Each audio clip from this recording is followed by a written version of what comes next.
دی debate میں خوش آمدید۔ آج ہم بات کر رہے ہیں حال ہی میں نشر ہونے والے ڈرامے میری زندگی ہے تو کی پہلی قسط پر۔ تو قسط کا آغاز ہوتا ہے نئے سال کی شام ایک کار حادثے سے جو دو مرکزی کرداروں ندا اور کامیار کو آپس میں ٹکرا دیتا ہے۔ اب سوال یہ پیدا ہوتا ہے کہ کیا اس پہلی قسط کا جو اصل مقصد ہے وہ ان کرداروں کے درمیان یہ جو بیرونی ٹکراؤ پیدا ہوا ہے اور جو ان کا سماجی فرق ہے اس کو کہانی کا مرکز بنانا ہے جو حادثے سے بالکل واضح ہو گیا، یا پھر اصل کہانی جو ہے وہ ان کرداروں کی اپنی ذاتی پیچیدگیوں اور خاندانی مسائل میں چھپی ہوئی ہے جنہیں آپ کہہ لیں اس حادثے نے صرف سطح پر لا کر عیاں کر دیا ہے۔ اب میرا خیال ہے کہ یہ بیرونی تصادم ہی آنے والی کہانی کی بنیاد رکھے گا۔ اچھا، جبکہ میرا نقطہ نظر یہاں تھوڑا سا مختلف ہے۔ میں سمجھتی ہوں کہ یہ حادثہ صرف ایک چنگاری ہے۔ اصل آگ تو کرداروں کے اندر اور ان کے گھروں میں پہلے سے ہی موجود تھی۔ تو کہانی کی جو گہرائی ہے نا وہ ان کے اندرونی کشمکش اور گھریلو حالات میں پنہاں ہے۔ دیکھیے، قسط کا ایک بڑا حصہ ندا اور کامیار کے براہ راست ٹکراؤ پر ہی مشتمل ہے۔ نئے سال کی رات کا حادثہ وہ بذات خود ایک کافی ڈرامائی واقعہ ہے۔ پھر کامیار کا رویہ، جس طرح وہ ندا سے کہتا ہے تمہیں شرم نہیں آتی، اور اس کے نتیجے میں ندا کے بھائی نادر کا زخمی ہونا، یہ سب چیزیں واضح طور پر بیرونی کشمکش کو ہی بڑھاوا دیتی ہیں۔ یہاں تک کہ ندا کا وہ جو بدلہ لینے کا عمل ہے، یعنی کامیار کی گاڑی کے ٹائر کی ہوا نکال دینا، وہ بھی اسی بیرونی محاذرائی کا تسلسل ہے۔ مکالموں میں بھی آپ دیکھیں تو سماجی فرق کو بار بار ابھارا گیا ہے، جیسے کامیار کا اپنا ایک انداز ہے اور ندا کا وہ لمیٹڈ ایڈیشن گاڑی پر تبصرہ جس ملک میں 40% بچے غذائی قلت کا شکار ہوں۔ تو یہ تضاد اتنا نمایاں ہے کہ لگتا ہے یہی آگے چل کر کہانی کا مرکزی محور بنے گا۔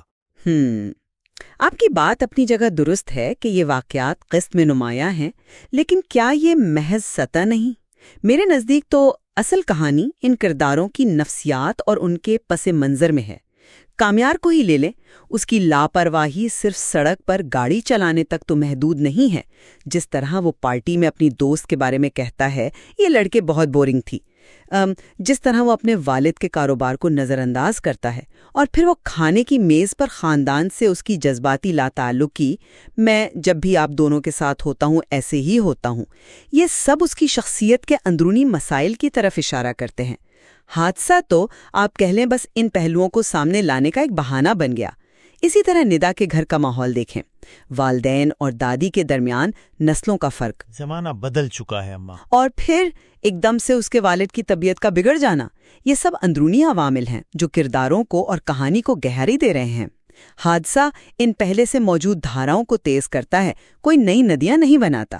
اچھا، ٹھیک ہے، میں سمجھتا ہوں کہ آپ کرداروں کی گہرائی پر زور دے رہے ہیں، لیکن کیا ہم اس حقیقت کو نظر انداز کر سکتے ہیں کہ قسط کا زیادہ تر وقت وہ حادثے کے فوری اثرات جیسے نادر کا زخمی ہونا، پھر ہسپتال کا منظر، پولیس رپورٹ کا ذکر اور پھر ندا کا انتقام ان کو دکھانے میں صرف ہوا ہے؟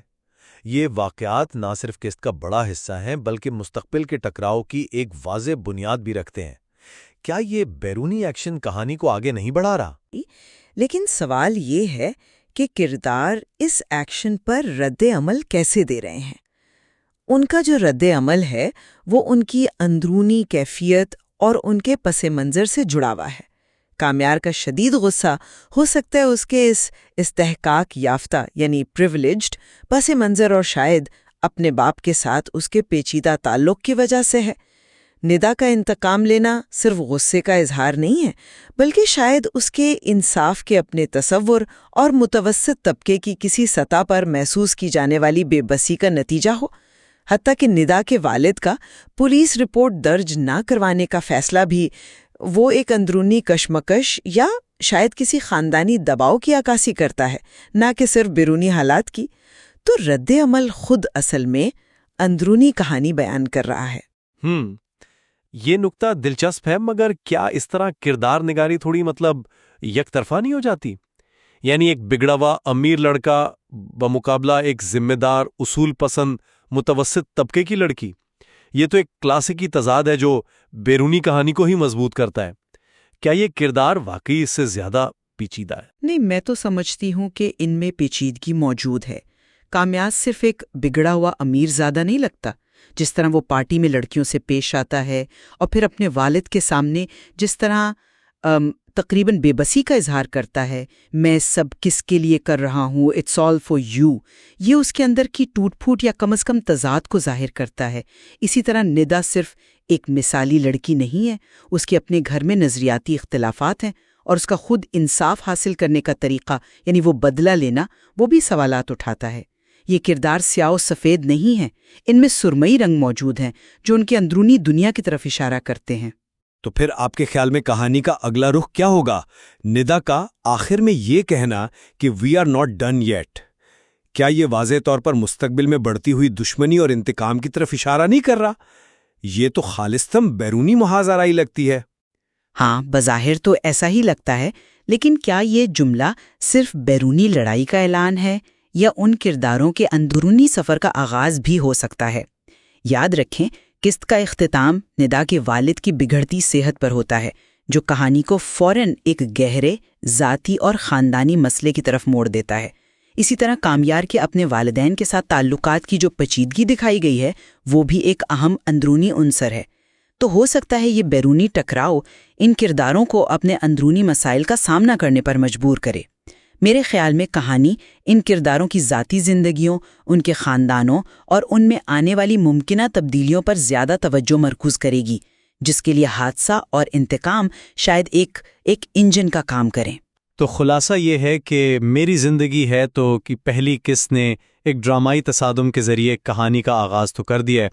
ایک زاویہ یہ ہے کہ ندا اور کامیار کے درمیان یہ جو بیرونی کشمکش ہے اور ان کا سماجی فرق، یہی کہانی کا بنیادی ستون بنے گا۔ اور دوسرا زاویہ یہ پیش کرتا ہے کہ اصل کہانی کرداروں کی اندرونی پیچیدگیوں، ان کے خاندانی پس منظر اور ذاتی چیلنجز سے ابھرے گی، جس کے لیے حادثہ محض ایک کیٹلسٹ یا آپ کہہ لیں محرک ثابت ہوا ہے۔ یہ بات تو خیر واضح ہے کہ اس پہلی قسط نے کامیابی سے نہ صرف مرکزی کرداروں اور ان کے ماحول کو متعارف کروایا ہے، بلکہ مستقبل کی کہانی کے لیے کئی ممکنہ راستے بھی کھول دیے ہیں، چاہے وہ بیرونی ٹکراؤ کا ہو یا اندرونی سفر کا۔ بالکل، اور میرے خیال میں یہی اس پہلی قسط کی خوبی ہے کہ اس نے ہمیں سوچنے کے لیے اتنا کچھ دیا ہے۔ اصل کہانی کس سمت زیادہ گہرائی اختیار کرتی ہے، یہ تو اب آنے والی اقساط ہی بتائیں گی، لیکن اس مواد میں یقیناً مزید غور و فکر کی گنجائش موجود ہے۔